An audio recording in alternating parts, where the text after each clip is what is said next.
What? What's up, YouTube? Finally a fall day, so it's good out here. Yeah, baby. I got big news today.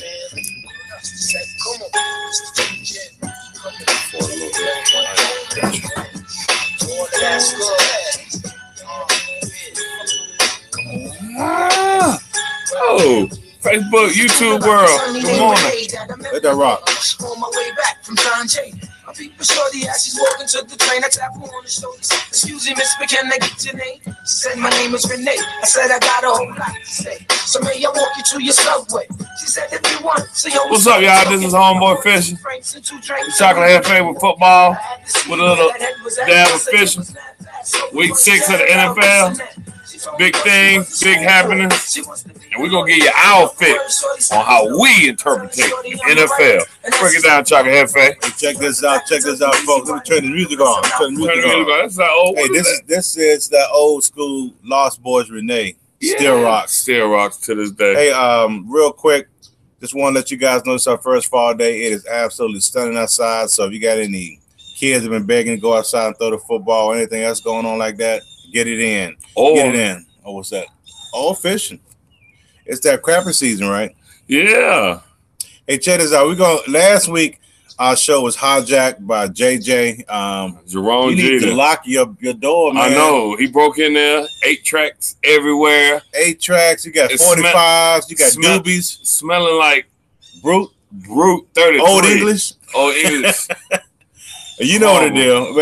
But JJ held it down. I like JJ's moments, man. JJ, holler at me back in town, man. Hey, check this out. Here's this week's rundown. We're going to give it to you like we always do. We're going to go through our big bass games of the week. But excuse me, that's one of the third things. First thing we're going to do is the fishing forecast. A whole big news. We're going to do an NFL Power 4, big bass games. And then we're going to get some fantasy football tips. And we're also going to give you some HB. No, this is for college football. I'm all ahead of myself. I'm a little bit off, man. We've been out. We've been off the show. That's the problem. It must be the cold weather. But anyway, let's get the thing started. Hey, fishing forecast. Look at here. Big news happening, y'all. We out here broadcasting live, so we got people looking at us, walking behind us, all kind of things. But it's that time when you woke up Friday morning. I know y'all felt it in the air, that cool weather. So you know what that means? Get your crappy gear together. Check out the IG. I hit it up yesterday. I took a kid fishing. You take a kid fishing, you'll make a kid smile. Correct. Take a kid fishing, he'll know how to eat for the rest of his life. And remember something. Crappies make me happy, in the words of Clark. Break it down. Crappies make you happy. So right now, this is crappie season. And what do crappies eat? Crappie, you can start off, find you a bush in the water, buy you a dozen of minnows, run you about an 8-inch lead from the float, one split shot, throw it out there in the water. If it goes under, it's a crappie. Don't jerk it all hard. You just snatch his lips off. You say 8-inch lead. What do you mean by that? I mean, just like this. You got that? The 8-inch lead, measure it out by that long. 8 to 12-inch lead. Throw it out there. Mm-hmm. If it goes on the water, don't snatch it out of there. Take your time and just start winding. You'll get you a big black crappie. Check out the IG page. What type of hooks? The little gold hooks. Little small gold hooks. I hook my crappies through the eyes. Some people hook them through the tail. Some people say it's crude, but you know what I call it? I call it getting some. That's the minnows, right? I got you. Hey, check this out. That's good fishing advice. He told you how to catch them and what technique to use. But check this out. We're going to get into our NFL Power 4. Hey, homeboy fishing. Get it started. Who you like? Okay, my number 4 team goes out to the New Orleans Saints. Uh-oh. The Drew Saints Brees, you broke records yesterday, but Peyton Manning said he still holds record if you saw the commercial. So keep it pumping. My number 3 team goes to the Carolina Panthers. It shouldn't even been close last week. But we know one thing. In crunch time, we got us a kicker. And you know what? We get Thomas Davis back. And I'll get into that later, but defense will be a lot stronger. My number 2 team goes to the Kansas City Chiefs. Surprisingly, they're only 12th in passing, but 6th in first down. So they have a lot of ball control offense. All the tricks and trades are over. I'll get into that one later. And my number 1 team goes to the LA Rams. They're number 1 in passing. They're led by Cooper Cook. Coop and Cook.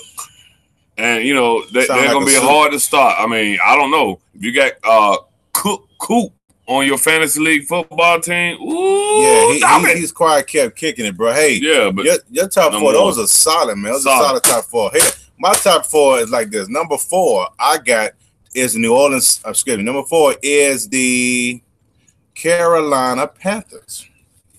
They're number 4 team. And why? Because 63-yard field goals aren't an everyday performance. Gano's kick was beautiful and saved a bad day for Cam Newton. We make kicks like that, people. It makes the team a believer. It makes chocolate a believer. Number 3 is the New Orleans Saints. Congratulations to Drew Brees. He is the new NFL passing yard holder. He's doing it for the brothers out there who are under 6 feet. Yeah. With him and Peyton Manning, me and you. Yeah, we under 6 feet under now, 6 feet. but I'm thick. Look at that neck, football neck. With him and quarterback Sean Payton, they're going to be in every game. My number 2 team is the Kansas City Chiefs. I thought Jacksonville's defense is good. Boy. Cresswell for it. But KC made them boys look average, man. But this week's game, a trip to New England is going to prove a lot. We're going to see how good Kansas City is. Number 1 is Gurley. The Los Angeles Rams, and Gurley is the man. He's a man on a mission. They're good on both sides of the ball. Some bad boys. All roads to the NFC, to the Super Bowl, go through LA right now. Yep. And those are our top 4. California. Hey, bro. I see you when I get there. It does rain. Touchdowns. Those cats are scoring some touchdowns. But check this out. We're going to get into our topic of the week. Shout out to Torrance out there for the Capitals out there. Listen, our topic of the week is something you guys are seeing. So I asked Homeboy Fishing, is there such a thing as an elite defense in the NFL anymore? Is it? So, Homeboy Fishing, you want to talk to that first? Look here. Where would the NFL be without players like Ronnie Lott, Steve Atwater, I got those same LT, 2 cats as references on my league. Singletary, Mean Joe Green, who made millions off of punishing quarterbacks? I remember the day when LT broke Joe Theismann's leg. Ooh. I mean, nowadays, what would they be? They'd be broke because they be keeping these fines. And especially now with the quarterbacks getting to do this passing out routine, and they're going to get a flag. Like basketball players. Like, taking it. Yeah. Fall back. You know what, NFL? Shame on you. I watched some of the highlights of college football this morning, and those quarterbacks are getting punished week after week after week, and then they keep coming back. And when they keep coming back, that makes them stronger and harder. But then when they get to NFL, don't touch me. Come on, NFL. So the defense nowadays, so you talked about the rules. So is that why we don't have any elite defenses? That's why ain't no elite defenses. The rules. I mean, come on, NFL. Hey, check this out. Battle points is funny, but we don't write the same notes, but at the end of the day, we kind of come to the same place. We don't talk about our notes until the day of the show. And so what I would like to say is the question was saying, is there such a thing as an elite defense? No. Why? Because the rules favor the offense. Last year's Super Bowl was the second highest scoring ever. They scored 74 points. So what did the NFL do? Make more rules to protect the quarterback. So wide receivers aren't afraid to go across the middle, score points. So as a defensive back, old school safeties like Ronnie Lott and Steve Atwater would be called dirty players these days. And will be get hefty NFL fines. Will never see the field because they be suspended the entire time. But their heads are in the Hall of Fame for doing what they do. Well, the game of football has changed. And so elite defenses would establish themselves by knocking the brakes off people who come across that middle. So shout out to my old college and high school teammates for catching that rock across the middle. Because that was some grown man stuff. Grown man. Also, quarterbacks don't have a time clock in their head. They knew if I don't throw this ball within a few seconds, Lawrence Taylor, Mean Joe Green, or Deacon Jones is going to take my head off. No literally, by the face mask. But nowadays, you can hit the quarterbacks, but don't hit them too hard. So like you said earlier, old school defensive ends, like Lawrence Taylor, they'll be fine. They weren't even playing the game because they be getting. But don't that make weaker quarterbacks? It doesn't make weaker quarterbacks. Because the NFL is now a 7-on-7 football game. If you ever know anything about high school football game, go watch. The NFL is now a 7-on-7 football game. They hit hard in the high school football games. 7-on-7. They spread you out and they throw the ball. There's no tacklers touch. That's the NFL nowadays. Lots of points, That's what people want to see. So as the society softens, so does our gladiator sports. Hopefully the new AAF league. Vince McMahon coming for you all. Hopefully he's coming. It's going to bring some of the nastiness back to football because there's no such thing as elite defense. Jacksonville has balling, but as you saw last week, there's no such thing. You can't hit them. You can't hit them. Damn, what you supposed to do? Tell me how you supposed to grab a Cam Newton check Carolina Panthers. I don't know, man. It's just and not hit him hard. You gotta find a balance there. Football is one of the true gladiator sports that we have left. Not anymore, folks. MMA. Chocolate out. Hey, we just keep it moving this show. Our next segment, and one you like, is the big bad games of the weeks. But you know what? What's that? I don't care about what you like. I don't care about what you think. I don't care about what you think. I don't care about what you think. All I care about is what homeboy Fisher thinks. And the number one game. First game we're going to talk about is Cincinnati and Pittsburgh. Pittsburgh got to go into Cincinnati. Big Ben and company got a big win last week versus ATL. Sorry, Atlanta. Time to throw in the flag. I hear people already talking about. You know why? Atlanta fans are fickle. Y'all got to do better, Atlanta fans. But all Cincinnati has is Green. He won a game for him against him. Pretty good guy.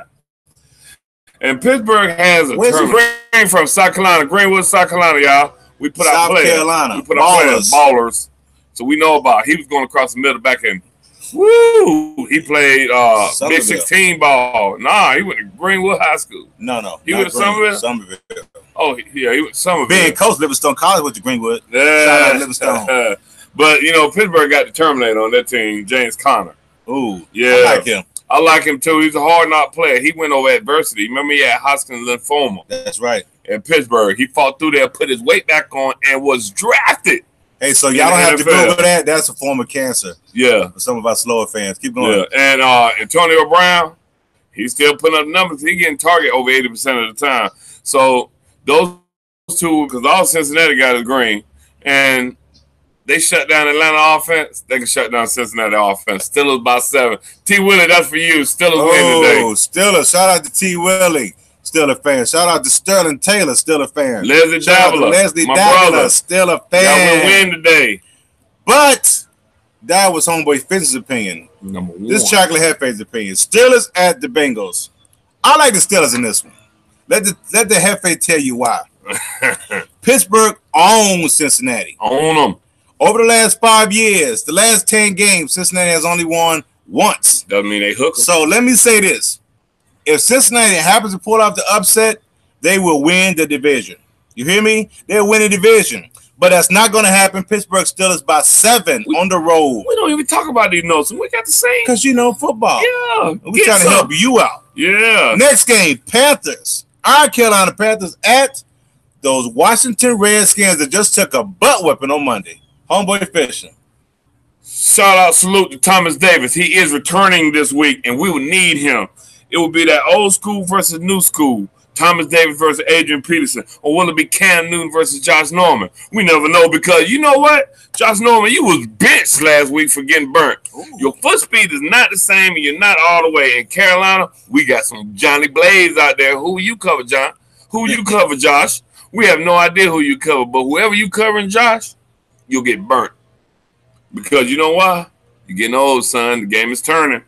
And coming off a short week after getting whooped on Monday night, Panthers in a big one by 17. You heard it here. Panthers in a big one by 17. Watch the Redskins. JJ first. Y'all go down today. Hey. Panthers at the Redskins. I like the Panthers in this one too. And let Chocolate tell you why. Attention Redskin fans, especially my cousin Primo. No team was going to beat New Orleans on Monday. Drew Brees was going for the record. Sean Payton was throwing that football. It was not going to happen on Monday. So it is what it is. But Washington defense sure did help them out a lot. They blew at least 2 coverages. They benched for touchdown. Norman and they put Josh Norman on the bench. But let me tell you something. No time to feel sorry, bro, the Redskins fans, because here comes Carolina. We play a physical type of football. Smash mouth. Washington smash mouth, but not so much. But we do a lot better in Carolina. So, as you said earlier, Carolina gets their heart and soul back. Thomas Davis, who's going to be playing with a heavy heart because he lost his father last week. He might have 20 tackles in this game. Mm-hmm. And so, but it just scratches my head on this one that the The odds makers, Vegas has us as underdogs here. We're 2-point dogs on the road, bro. But in Espanol, Ganolo does it again. Carolina about 3 on the road. Let me break some down to you. This is a fact about Carolina, Cam Newton and Carolina Panthers. Cam Newton is rated #1 in the red zone. Y'all hear that out? Cam Newton is the #1 quarterback inside the red zone right now. So when we get the ball down there, we don't kick field goals. We kick them from far. We score a touchdown. Move on to there we go. So watch out here. And our game of the week is a big one. Everyone's talking about it. We said it earlier. We got the Kansas City Chiefs at the New England Patriots. Homeboy Fisher, you want to start? Or want me to start? I got this. Tom Brady get his buddy back. He get Edelman back this week. He got back last week. He did pretty good, too. Yeah, buddy. And you know what? This is what the entire NFL been waiting on. Not because it's such a big hype game. Not because of, all the points getting scored. It's because of what Bill Belichick is about to do to the Kansas City Chiefs. He's going to expose the NFL to how to beat this team. Bill Belichick is a defensive-minded coach. He can bring up a scheme to shut down the tricks and trades. Last year, they beat him on the first game of the season because they didn't have time to see it. Bill Belichick has seen this now. Now, since he's seen it, he's going to shut down this Kansas City tricks and trade. Kansas City, you will be out my top 5, my Power 4 next week. And his defense will be too complex for Mahoney to read after a second-year quarterback. Yeah, you can get rid of it fast, but you don't know who's back there and who's coming at you. Pat's in a close one by 3. David Goodwin down for you. New England Patriots win by 3. Man. At home, too? Come on, man. Hey, Stephen, homeboy fishing, baby bro, Stephen, we've always thought of liking some things, and this is another one, bro. We didn't have any differences this week. I like the Patriots, too. And let the Hefe tell you why. New England is a different team at home. They lost coverage games this year. People are like, New England's going to break. They played at home 2 in a row. They played with a chip on their shoulder at home. And they showed the bravado and arrogance of a true Boston fan in that Boston nation. But these are not the old Chiefs. Their quarterback, Patrick Mahomes, can make every throw on the field in the books. Some not in the books, and some that aren't on the books. The Chiefs are tough this year. But the Patriots at home, they're Wrangler tough. A lot different. Wrangler, like Wrangler jeans tough. Anyway, the game is going to be all about matchups. You said it earlier. Belichick excels in this area. He excels in finding a weak point. So New England needs to throw the first punch and get Kansas City to be one-dimensional. Play catch-up football. So I think New England's defensive end, Trey Flowers, will be the difference in this one. The Chiefs will suffer their first loss of the season. Patriots by 7 at home. You know what? I'm glad we both think the same because we know football. Because football is what it's all about. And if you ain't watching this, you ain't watching nothing. Hey, everyone, hit this like and share button and tell people about us. We tune in every Saturday morning at 8:30. Yeah, we're going to give it to you real, baby. Hey, we're going to get into our knockout pool. Our knockout pool for our new listeners is when you play in a pool where you have to pick an NFL winner each week, a different team each week. We've had one loss this week because of Minnesota, but we've been absolutely on point. And we're going to be absolutely on point again. Our knockout pool team of the week is the Green Bay Packers. Tell me why. Because San Francisco sucks. They have absolutely nothing to be afraid of. Nothing. They're probably one of 3 teams in the NFL, bad teams in the NFL. Buffalo's one, any other. You can also throw Oakland in there, too. They're bad. And what's the name? Rodgers playing at home. He's getting healthy. Hey. I don't see this being close. Green Bay is going to beat the brakes off. But what made Garoppolo think he could run over that free safety? I don't know. I thought the NFL, we said it earlier in the elite defensive, but you went out there, the quarterback, get y'all defensive back. And you tried and you played at your own risk on everybody. Playing at your own risk. Girl. I'm telling you. That's a JJ moment. You just did a JJ moment. Man. JJ done rubbed off on his cat. But check this out. Now we're going to give you our big stick fantasy football tip of the week. Okay. I've been pretty bad. You've been okay. No, I've been bad. We have a league here that we put out there. It's called the Big Stick Fantasy Football League. I've been pretty bad. Yours truly, Chocolate Hefe, is undefeated, which is expected. But I want to also say some things, too, for all those other people out there who are new, who are playing in other leagues, and including this one. You have 1 week away from the halfway point in the regular season. So you are one of 2 people. you are still fully engaged, or you completely tune out. All right. I'm gonna give you a clue. If you haven't won a game yet, come here.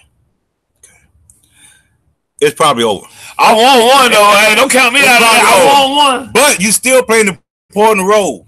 Why is that? Because you need to basically fill your lineup each week because you get an opportunity of knocking out someone from the playoffs. Think about someone who beat you, who needs one game to get into the playoffs. Your team can be that team, knock them out of the playoffs. Yeah. So still stay fully engaged. I still got hope. And still fill out your lineup during the bye week. Make sure your lineup is full so you can pull out upsets and don't mess up the playoff rankings. Do you think I'm still in it with one win? Of course you are. We only got 8 people in our league. You're still in it. I'm still in it. I'm coming for you, Young Hefe. Young Hefe. You play Young Hefe? Oh, my God. I played Young Hefe last week, and he beat the brakes off me. Oh, wow. Well, check this out. Our last tip of the week is our fantasy football stud. If you play fantasy football, if you got Tom Brady, he is going to be on fire. They don't call him Big Game Brady for nothing. TB does what he do. Kansas City is going to score points, so New England is going to score more. So he is my fantasy stud of the week. Get it up. Hey, man. As always, hey, Mom. As always, you come to the end of our show, man. I don't really have much to say about you. Huh? Uh-oh. Remix. Well, hey, we want to thank you all for tuning in today. It's fall. It feels good in here. You see we got a long sleeve shirt. I don't, but the sweatshirts all coming. So be tuning in. You can get your homeboy fishing sweatshirt. And remember what they say? Kiss my bass. This is Football with a Dab. Fishing, homeboy fishing, chocolate hefe. Kiss my bass. As always, the college show is coming up next. Stay tuned, baby. We're going to break it down. Kiss my bass. You too. You can get it too. Kiss my bass.